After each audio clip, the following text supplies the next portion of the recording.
ಕೊಡಗಿನ ಜಲಪಾತದಲ್ಲಿ ಪ್ರವಾಸಿಗರ ಹುಚ್ಚಾಟ. ಮಲ್ಲಳ್ಳಿ ಜಲಪಾತದ ಬಳಿ ಸಿಲುಕಿದ ಸ್ಟೂಡೆಂಟ್ಸ್ ಫೋಟೋ ತೆಗೆಯಲು ಹೋಗಿ ಸಿಲುಕಿದ್ದಾರೆ ಯುವಕರು. ಇನ್ನು ಕೊಡಗು ಜಿಲ್ಲೆಯ ಮಲ್ಲಳ್ಳಿ ಫಾಲ್ಸ್ನಲ್ಲಿ ನಡೆದಿರುವಂತಹ ಘಟನೆ ಇದು. ಸಂತೋಷ್ ಕುಮಾರ್, ಗಣೇಶ್ ನಾಯಕ್ ರಕ್ಷಣೆ ಮಾಡಲಾಗಿದೆ. ಸಿನಿಮೀಯ ರೀತಿ ಅಗ್ನಿಶಾಮಕ ಸಿಬ್ಬಂದಿಗಳು ಆ ಯುವಕರನ್ನ ರಕ್ಷಣೆ ಮಾಡಿದ್ದಾರೆ.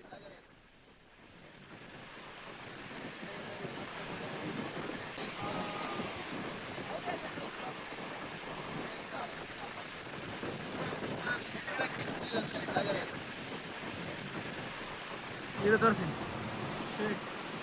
ಹೆವಿ ಕಷ್ಟ ಐತೆ ಬಾಪ್.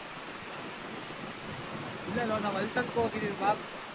ಅಲ್ಲಿಂದ ಹೋಗಿ ಹಿಡಿಬೇಕು ಅಷ್ಟೇ ಅವ್ರುಗಳನ್ನ. ಇದು ತೋರಿಸಿ ಹೆವಿ ಕಷ್ಟ ಐತೆ ಬಾಪ್. ಇಲ್ಲ ನಾವು ಅಲ್ಲಿ ತನಕ ಹೋಗಿದ್ದೀವಿ ಬಾಪ್. ಅಲ್ಲಿಂದ ಹೋಗಿ ಹಿಡಿಬೇಕು ಅಷ್ಟೇ ಅವ್ರುಗಳನ್ನ. ಇದು ತೋರಿಸಿ